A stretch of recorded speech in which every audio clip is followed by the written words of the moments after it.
Whew.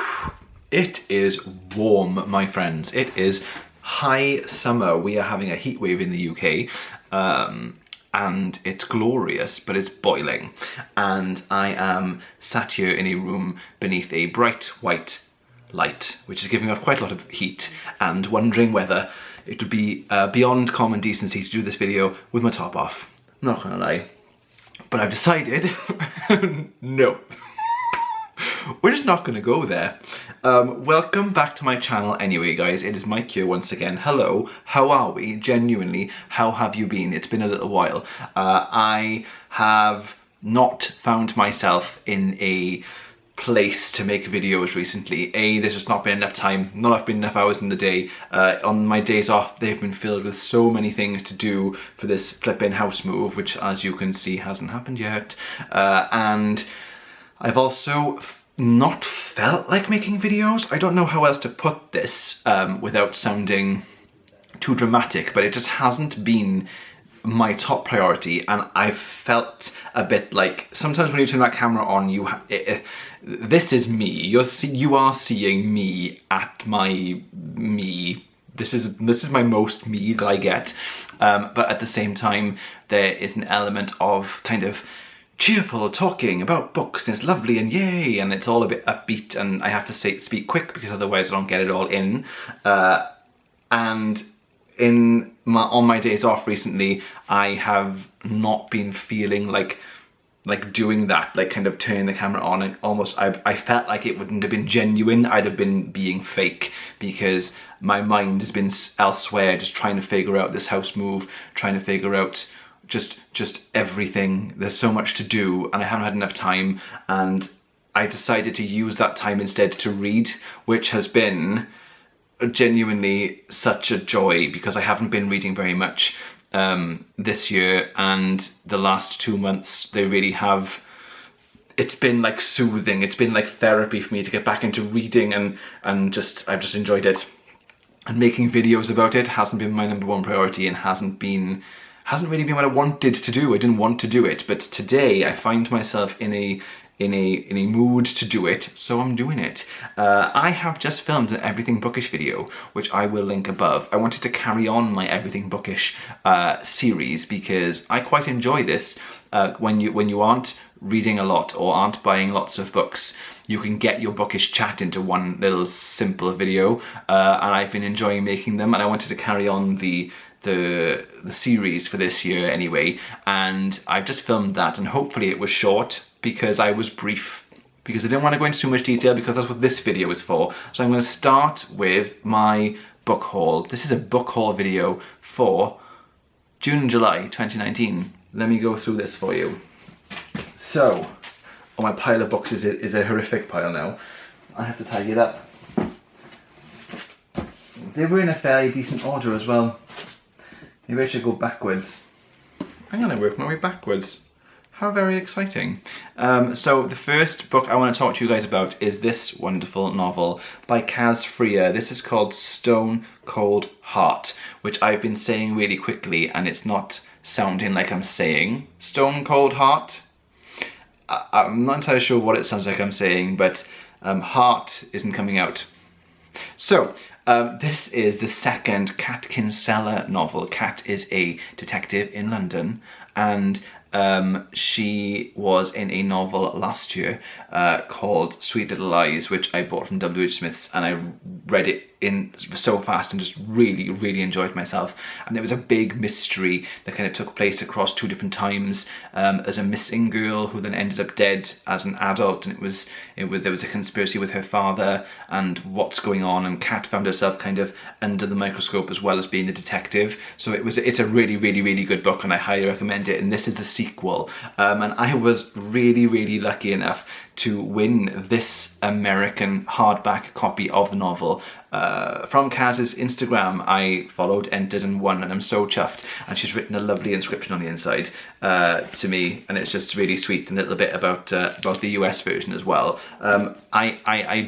I did go out and buy the paperback as well, Kaz, because as much as I loved having this, I wanted to support you as well as an author, as a kind of kind of new crime writer in the UK, and I wanted to support that, so I went and bought the paperback, this is the British version.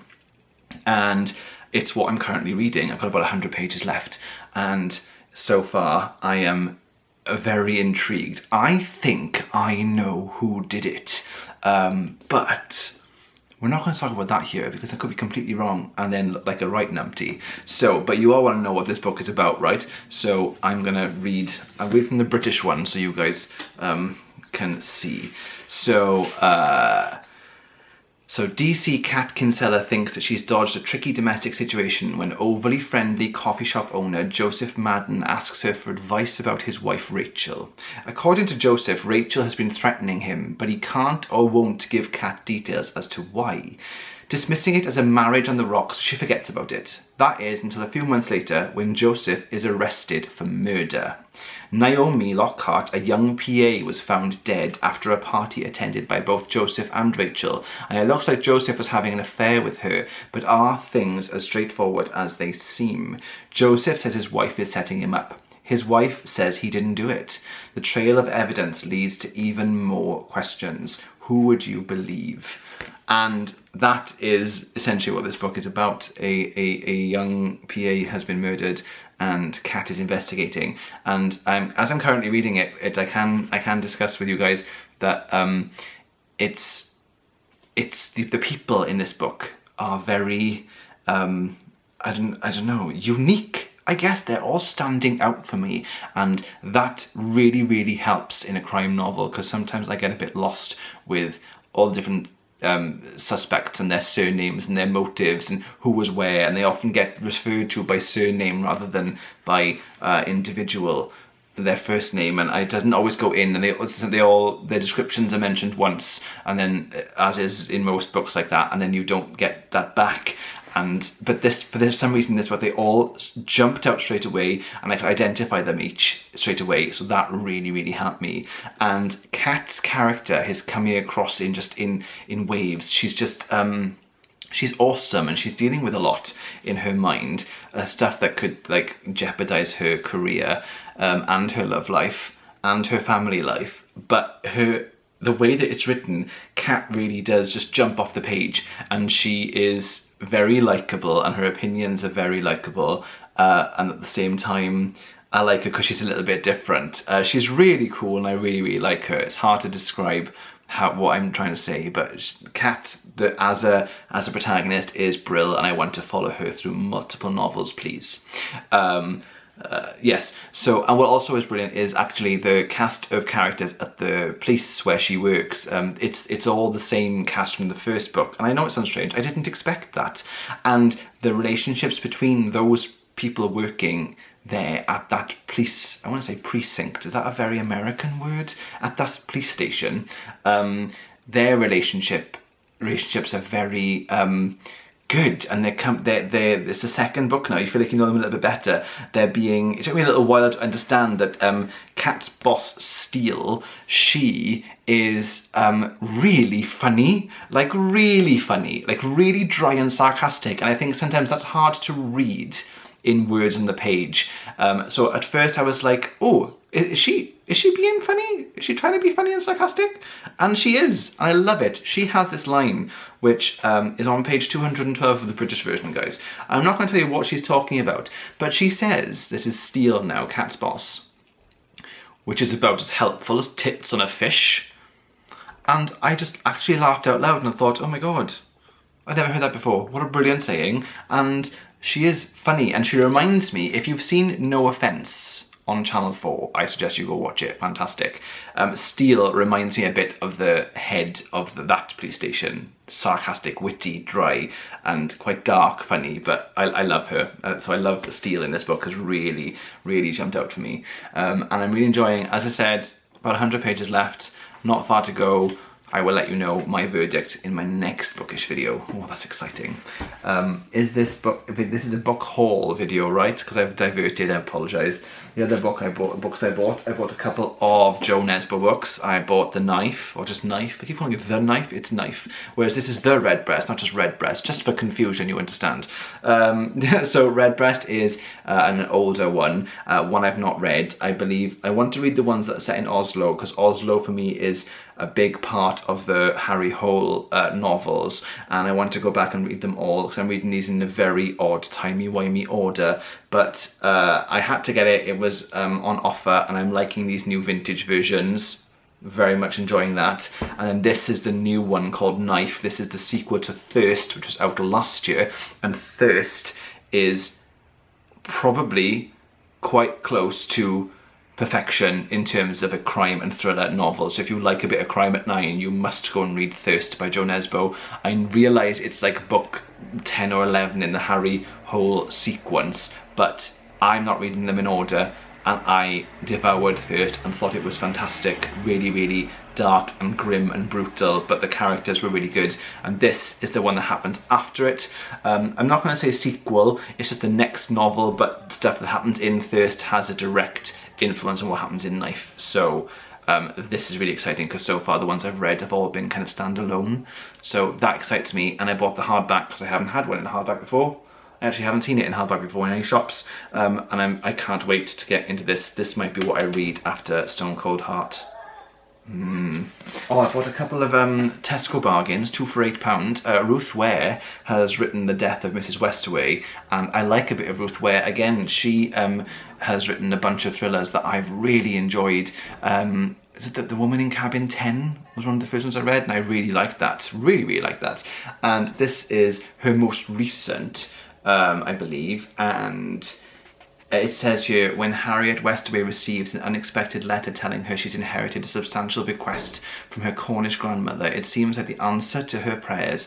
There's just one problem. Hal's real grandparents died more than 20 years ago. Hal desperately needs the cash and makes a choice that would change her life forever. She knows that her skills as a seaside fortune teller could help her con her way to getting the money. But once Hal embarks on her deception, there's no going back. She must keep going or risk losing everything, even her life.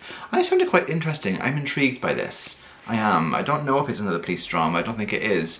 Or like a, but it's like, it's oh, a bit whiff of the pages. Pleasant, but I wasn't expecting it. Thriller, yes, but not a crime, like a operational crime novel, which is what I've been reading a lot of at the moment. So quite a nice sidestep, I believe. I also bought this wonderful novel, a Stranger Things novel, and I love Stranger Things. This is called Suspicious Minds by Gwenda Bond. Don't get many Gwendas, do you, in real life? It says here, before the Demogorgon, before the Mind Flayer, terror wore a human face. And I really enjoy Stranger Things, and I really enjoyed Stranger Things Series 3, guys. It's fab. So, so good on Netflix right now. And this is a mysterious lab, a sinister scientist, a secret history. If you think you know the truth about Eleven's mother, prepare to have your mind turned upside down. Clever. Gwenda, we know what you've done here. It's the summer of 1969, the world is changing, and Terry Ives isn't content to watch from the sidelines. When word gets around about an important government experiment, she signs on as a test subject. But behind the walls of Hawkins National Laboratory and the piercing gaze of its director, Dr. Martin Brenner, lurks a dark conspiracy. To face it, she'll need the help of her fellow test subject, including a mysterious young girl with unexplainable powers. I like this. I've grown quite fond of the tie-in novel, and based on the ones I've read from Doctor Who last year, and this excites me because I love Stranger Things, and I love the idea that we get to learn more now in novel form about the world of Stranger Things. So very happy and excited about that. And the last couple that I bought, the first one, I'm going to show you this one. This is Ali Shaw's The Trees, and I'm not going to lie to you, this was purely picked up because of this cover. I mean, how glorious is this fox on the cover of this book? It is stunning, and it's published by Bloomsbury, and I was like, okay, what's this? I've not heard of this. And it says on the back, there is no warning, no chance to prepare. The Treves It's not trees, it's just trees. Just so we're clear, there's no such thing as trees, it's a tree. The trees arrive in the night, thundering up through the ground, transforming streets and towns into shadowy forest. Adrian Thomas has never been much of a hero, but when he realises that no help is coming, he ventures into this unrecognisable world. Alongside green-fingered Hannah and her teenage son Seb, Adrian sets out to find his wife and to discover just how deep the forest goes. Their journey will take them to a place of terrible beauty and violence, to the dark heart of nature and the darkness inside themselves. It seems quite interesting. It says in the top then, does for trees what Hitchcock did for birds. And I'm sure I've read something somewhere inside here. Bear with, let me find these quotes. It was something to do with Middle Earth. Like, the book isn't about Middle Earth, but it was something to do, some sort of strange mix of Middle Earth and trees. And it just excited me, and it was cheap, so I bought it. And I also bought, and I can't look, this is in its packet still, because I had this from eBay. Look how darling is this packed in this little plastic wrap. Not that I advocate single-use plastic anymore, just saying. But it came like this. I haven't opened it yet because I'm moving. And this is The Woven Path by Robin Jarvis, and this is actually a re-buy. I own this book, but it is battered. I have read it so many times, and I wanted to buy this cover of the trilogy again, so I could have a new copy, because mine, they're in bits, they're gonna fall apart. I've read them so many times. The Woven Path, it's in a grimy alley in the East End of London stands the Weird Museum, cared for by the strange Webster sisters, and scenes of even stranger events. Wandering through the museum, Neil Chapman, son of the new caretaker, discovers it is a sinister place crammed with secrets both dark and deadly. Forced to journey back to the past, he finds himself pitted against an ancient and terrifying evil, something which is growing stronger as it feeds on the destruction around it. It's the beginning of a trilogy of novels which really shaped me as a reader when I was a kid, and I cannot recommend it enough. And I'm on the hunt now for the last one, The Fatal Strand, because I already have bought The Raven's Knot. I found it in a second-hand bookshop in Hay-on-Wye, and this little bad boy is from eBay. And I'm actually really impressed with the quality, because this is an old book now. This cover isn't widely available, so I'm on the hunt, guys. Fatal Strand in this version. You have your task if you choose to accept it. And those are the books that I bought in June and July. You can see I actually went book shopping, and I've loved my life. So have you guys read any of those books, or based on those books, do you have any recommendations for me? I would really appreciate that. Send them my way. Drop a comment below, hit a like on the video, and go over to my channel and hit subscribe and follow me. You are going to get videos every so often. It should be Tuesdays and Fridays, but right now I'm a bit busy, so it's every so often. But I promise when you get them, you'll enjoy them. I should put a disclaimer in. I can't guarantee that. I don't know what you like. I don't know whether you're interested. I apologise. I take that back. Disclaimer. Other YouTube videos for enjoyment are available. Thank you very much for watching, guys. I'll speak to you soon. Bye!